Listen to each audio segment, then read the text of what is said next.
সে ছেলেদের সাথে শোয়, সে হিজড়াদের সাথেও শোয়। এখন কি করবে? মানহানির মামলা করে দিবে আমার নামে?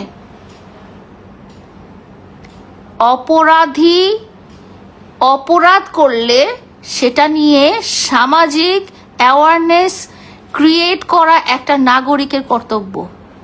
এবং আমি তার মানহানি করছি না, তার আসল চেহারাটা আমি তুলে ধরছি। একটা অপরাধীর আসল চেহারাটা আমি তুলে ধরছি। সে একটা অপরাধী, তার পরিবার একটা সংঘবদ্ধ প্রতারক। আমি সাংবাদিক ভাইদেরকে বলবো, আপনারা ওকে আর প্রমোট করবেন না, আপনারা ওর আর ইন্টারভিউ নেবেন না। ও আমার বাসা থেকে যে যা কথা বলছে সব মিথ্যা কথা বলছে। ও এখনো যা বলবে সব মিথ্যা কথা বলবে। ওর আগা থেকে গোড়া সব মিথ্যা কথা। ও আমার সাথে করেছে, ওই মেয়েটার সাথে করেছে, ও আরো অনেক মেয়ের সাথে করেছে, যারা আমাকে পার্সোনালি স্ক্রিনশট পাঠিয়েছে, কান্নাকাটি করেছে, কল দিয়ে কথা বলেছে। কেন বলেছে জানেন? কারণ তারা এভাবে আইনি প্রসেসে আগাতে পারবে না। তাদের ওই ফিনান্সিয়াল সাপোর্ট নাই, তাদের ওই মা বাবা সাপোর্ট নাই, তাদের ওই সামাজিক সাপোর্ট নাই। আমরা সমাজের ভয়ে নারীরা অনেক কিছু করি না। এই করি না দেখে ছাড় পেয়ে আজকে এই দানব প্রিন্স মামুন একটা ফ্র্যাঙ্কেস্টাইন তৈরি হয়ে গেছে। একে থামানো খুবই জরুরি। এর পাশে আপনারা থাকবেন না, এর ছায়া আপনারা থাকবেন না, একে আপনারা কোনোভাবে সাপোর্ট করবেন না। এ যেন কোনো এলাকায় বাস করতে না পারে, এ যেন কোনো ব্যবসা না দিতে পারে, একে যেন কেউ টাকা পয়সা দিয়ে সাপোর্ট না করে, এ যেন বিদেশে যে অন্যখানে যে কোনোভাবে দাঁড়াতে না পারে। ওর একমাত্র আলটিমেট ডেস্টিনেশনে যেন হয় ওর শাস্তি। ও এই ধরনের প্রতারকদের প্রকাশ্যে জনসম্মুখে গুলি করে শাস্তি দেওয়া উচিত।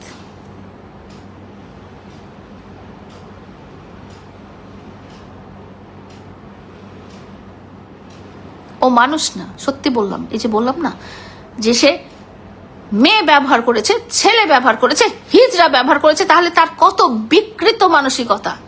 সে এমন কোনো ড্রাগস নাই যে ড্রাগসে অ্যাডিক্টেড। এবং আপনারা টেস্ট করেন, ডোপ টেস্ট করেন, হারফেস টেস্ট করেন, HIV টেস্ট করেন, সব পজিটিভ।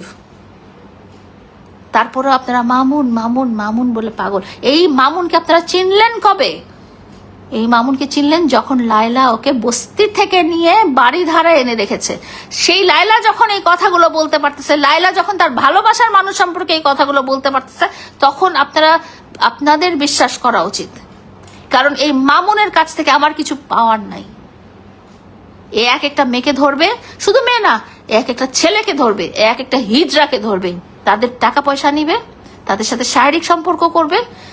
যতদিন টাকা পয়সা থাকবে ততদিন থাকবে, যখন টাকা পয়সা শেষ হয়ে যাবে তখন সে লাথি মেরে চলে যাবে। এসব মানুষকে আপনারা সাপোর্ট করবেন না। এইসব মানুষের কোনো সামাজিক যোগাযোগ মাধ্যমের কোনো আইডি থাকা উচিত না, তার কোনো ফ্যান ফলোয়ার থাকা উচিত না। এইসব মানুষ যে নোংরা বস্তি, যার কোনো স্ট্যাটাস নাই, যার কোনো মূল্যবোধ নাই, যার কোনো ইথিক্স নাই, তার কোনো ফ্যান ফলোয়ার থাকা উচিত না। তাকে কোনো সাংবাদিকের বা কোনো ইউটিউবারের প্রমোট করা উচিত না। তাকে কোনো আইনজীবী তাকে সাপোর্ট করা উচিত না। কারণ সে একের পর এক নারীদের সাথে এই বিয়ের প্রতারণা, এইভাবে শারীরিক ও একসাথে ওর বিছানায় একসাথে 5 থেকে 10টা মেয়েও ঘুমাইছে, এরকমও আছে। ওর নিজের ভাবে বলছে যে ও তো ছোটবেলায় যখন ওর বয়স ধরেন 7, 8, 9 ওইরকম অবস্থায় কম্বলের 2 পাশে 2 মেয়েকে নিয়ে ঘুমাইতো। আমি নিজে দেখছি ওর মা 200 টাকা নিয়ে ওর বেডরুমে মেয়েদেরকে ঢুকাইতো। ওর মা তার দালাল, 200 টাকা নিয়ে বেডরুমে ঢুকাইতো তার ছেলে। আমি থাকা অবস্থায় তাই লাইফে আমি বলছিলাম যে ও যখন ও যখন আলাদা হয়ে গেছে, ওর বসুন্ধরায় যে ওর আলমিরা দেখে আমি অবাক হয়ে গেছি। 150 প্যাকেট কন্ডম। কোন মানুষের বাসায় থাকে 150 প্যাকেট কন্ডম? এবং কোন মানুষের মা বাবা বোন থাকা অবস্থায় সেখানে মেয়েরা যে রাত কাটায়? অনামিকা ঐশীর মতো মেয়ে যে ওখানে নাইট স্টে করে আছে, ভিডিও আছে আমার কাছে। কিভাবে? ও বলছিল না এগুলো আমাদের শুটিং ছিল। ও ও যে সব চ্যানেলগুলোতে যে ইন্টারভিউ দিয়ে আসছিল, হ্যাঁ, যে সে রণবীর সিং এর মতো নগ্ন হয়ে শুট করতেছিল অনামিকা ঐশীর সাথে, সেই শুটিং এর ভিডিও কোথায়, সেই সিনেমাটা কোথায়? আমি একটু দেখতে চাই তো। সেই সিনেমা কি সেন্সর বোর্ডের থেকে পাশ করে আসে নাই? সেই সিনেমা কোথায় আজকে? আপনারা যারা এত বছর ধরে মামুনকে সাপোর্ট করছেন, কেন করছেন? আপনাদের কি বিবেক বিবেচনা কিচ্ছু নাই? একটা মানুষকে যে রাস্তায় পিটায় মেরে ফেলতে চায়, যে প্রচন্ড গালাগালি দিয়ে 23 থেকে 27 মিলিয়ন লোকের সামনে লাইভ করে, আমার বাসায় বসে লাইভ করে আমাকে মেরে ফেলতে চায়, সেই মানুষটা কেমন হইতে পারে? সেই মানুষটা কিভাবে আপনাদের আইডল হয়? কিভাবে আপনাদের আইডল হয়? সেই মানুষটা কিভাবে আপনাদের আইডল হয়? আপনারাই বলেন। কিভাবে আপনারা তার সাপোর্ট করেন? কেন তার ভিডিও দেখেন? কেন? যে একবার অপরাধী, তাকে তো আমি অনেকবার সুযোগ দিয়েছি, সে তো কোনোবার শুধরায়নি। এখন তো আমি তার লাইফে নাই, এখনো শুধরায়নি কেন? সে যে আমার নামে কতগুলো অপবাদ দিয়েছে, তাকে নাকি আমি নেশা করা শিখিয়েছি, তাকে নাকি আমার বাসায় বন্দি করে রেখেছি, সে নাকি মানে আমাকে কখনো ইউজ করে নাই। তাহলে এখন কি হচ্ছে তার লাইফে? এখন কি হচ্ছে?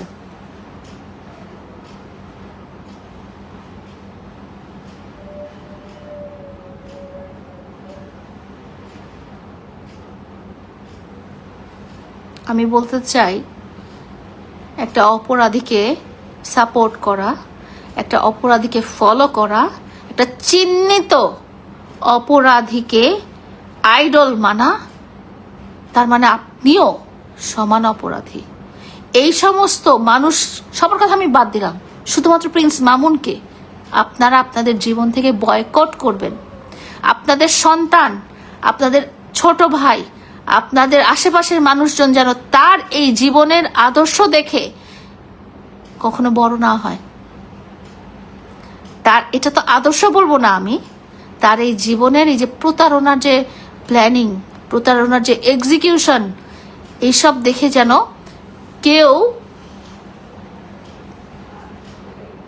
কেউ কোনো আদর্শ তাকে মনে। আমি তার সাথে 1 বছর বিছানায় ঘুমিয়েছি, আমি তাকে হাজবেন্ড হিসেবে জেনেছি, তার সাথে আমার লিগ্যাল ডকুমেন্টস আছে, এবং সে সেই ডকুমেন্টস অস্বীকার করেছে। সে যখন আরেকটা বিয়ে করতে গিয়েছে তখন সে সেই ডকুমেন্টস অস্বীকার করে বলেছে যে আমার সাথে তার কোনো সম্পর্কই ছিল না, সব নাকি অভিনয় সম্পর্ক ছিল। আমি দেখতে চাই এখন সে কি বলে। এবং সে শুধু এই একটা মেয়ের সাথে করে থেমে থাকবে না, সে আরো করেছে। সামনে আসতে চায় নাই, মেয়েরা মানুষের সামনে আসতে চায় নাই। বড় অপরাধী তুমি, হ্যাঁ বড় অপরাধী আমি, কারণ আমিও ভাবছিলাম যে মানুষের জীবনে সেকেন্ড অপশন, সেকেন্ড চান্স দেওয়া উচিত। ও আগে যে মাইর খাইতো রাস্তায়, ওই যে দিয়াবাড়িতে মাইর খাইতো, ওই যে রংপুরে মাইর খাইতো, ওই যে চিটাগাঙে যে মাইর খাইতো, বাইকের মাইর খাইতো, লোকজন চুল ধরে ধরে ধরে ধরে যে মারতো, হ্যাঁ। তারপরে সে যখন তার প্রতিবন্ধী ভাই, বোন, মা, বাবা, অসুস্থ মা, এদের দোহাই দিয়ে যখন লাইভে এসে কান্নাকাটি করতো, আপনাদের মতো আমি তার প্রতি স্যাড ফিল করেছিলাম। আমিও চিন্তা করছিলাম যে তাকে অবশ্যই সেকেন্ড চান্স দেওয়া উচিত। কিন্তু এটা তো তার প্রতারণার কৌশল। তার প্রতিবন্ধী ভাই, বোন, ভাবি, তার এই মা, তার এই বাবা, এরা সংঘবদ্ধ প্রতারক চক্র। করাইলের বস্তিতে ছিল, ওর মায়ের ন্যাশনাল এনআইডি কার্ডটা এখনো দেখেন, দেখাবো, ওখানে লেখা আছে করাইলের বস্তি। ওই করাইলের বস্তি, তুই করাইলের বস্তিতেই থাকবি, তোর জন্য বসুন্ধরা বাড়ি ধারা না। তুই মানুষের টাকায় বড় হয়েছিস, তুই মানুষের টাকায় আজকে বিএমডাব্লিউ চালাইস, এক একটা মেয়েকে ধরিস, এক একটা হিজড়াকে ধরিস, এক একটা ছেলেকে ধরিস, তাদের সাথে শুয়ে শুয়ে তুই গাড়ি কিনিস, বাইক কিনিস, মোবাইল কিনিস। হ্যাঁ, তুই কি নিজের টাকায় হজ করতে গেছিলি? বলিস তো যে তুই নিজের টাকায়, তোর টাকা কোত্থেকে আসবে? তুই কি করিস? তোর সেলুন কোথায়? তোর কাপড়ের দোকান কোথায়? মানুষের টাকায় হজ করা হজ হয় না।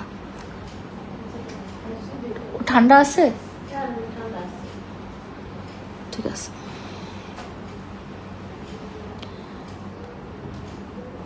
ওই যে লিখুন বলতো না যে ওর হজ হয় নাই, ওর হজ হয় নাই, ঠিক কথা বলতো তো।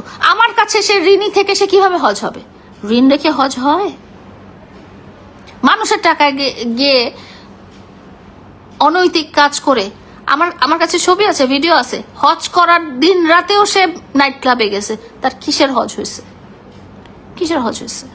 কিছুই হয় নাই, হওয়ার কথাও না। এবং আমি বলে যাচ্ছি, এই দুনিয়াতে আমি বলে যাচ্ছি, আল্লাহ তাআলার বিচার এই দুনিয়াতে সে পাবে। আমি তো অভিশাপ দিছি, আবার অভিশাপ দিচ্ছি যে ও মাটির সাথে মিশে যাবে। ওর আসল চেহারা সবাই দেখলেও যদি আপনারা ইগনোর করে বেড়ান, আমার কিচ্ছু যায় আসে না, কিন্তু আল্লাহর বিচার ও মাটিতে পাবে। এই দুনিয়াতে বেঁচে থাকতে আমার চোখের পানির মূল্য ওকে দিতে হবে, এবং ও যে বস্তি থেকে আসছে ওই বস্তিতেই চলে যাবে। আপনারা যতই টাকা পয়সা দেন, যতই ওকে বড় করেন,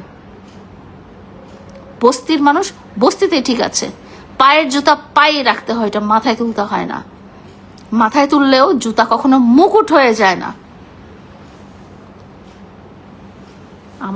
আমার শেষ কথায় আমি আবার বলে দিচ্ছি যে আমি ওকে আজকে এই মুহূর্তে গায়ে অভিশাপ দিচ্ছি। ও যে পরিমাণে আমাকে কষ্ট দিছে, যে পরিমাণে আমার এতিম বাচ্চাদের টাকা পয়সা নষ্ট করছে, ওকে তো আমি অভিশাপ দিবই, ওর পরিবারকে অভিশাপ দিব, যাদের পুরা গায়ে, হ্যাঁ, এই 6টা বছর তাদের গায়ে কিন্তু আমার কেনা টাকায় খাবারের রক্ত চলতেছে। তার ওই যে লালটুস মার্কা চেহারা ছিল না এই 4 বছর, আমার কেনা টাকায় খাবার খেয়ে ওই লালটুস মার্কা চেহারা হয়েছে। আপনারা যারা প্রিন্স মামুনকে দিয়ে ব্র্যান্ড প্রমোশন করাবেন, শোরুম ওপেনিং করাবেন, তারা কেউ আমার সাথে যোগাযোগ করবেন না। প্রিন্স মামুনের আশেপাশে যারা থাকবেন, মামুনকে নিয়ে যারা কন্টেন্ট বানাবেন, মামুনকে যারা প্রমোট করবেন, মামুনকে যারা ফলো করবেন, যারা মামুনকে আইডল মানবেন, তারা কেউ দয়া করে আমার সাথে যোগাযোগ করবেন না। এবং আমি শেষ কথা বলে যাই, ওর বিচার বেঁচে থাকতে হবে, ওর শাস্তি বেঁচে থাকতে হবে, এই দুনিয়াতেই হবে।